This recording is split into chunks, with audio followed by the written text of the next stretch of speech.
Honorable Leandro Leviste is hereby recognized.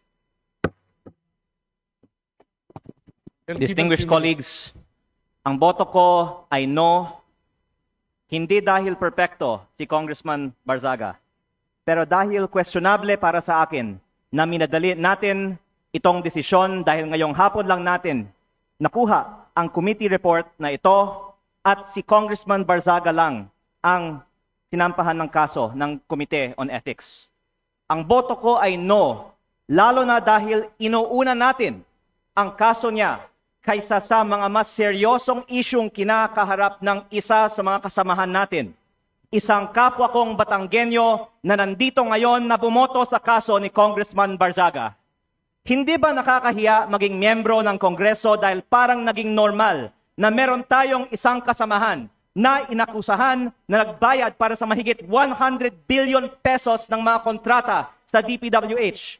Para bang tinatanggap natin na normal lang magkaroon ng kasamahan na iniugnay sa pagnanakaw ng bilyong-bilyong piso na hindi iniimbestigahan na ng Committee on Ethics, Public Works o Infracom, samantalang inuunan natin ang kaso ni Congressman Barzaga, habang hindi man lang natin pinaglalaanan ng masusing atensyon ang mas mabigat na aligasyon, lumalabas na parang okay lang magnakaw sa Kongreso.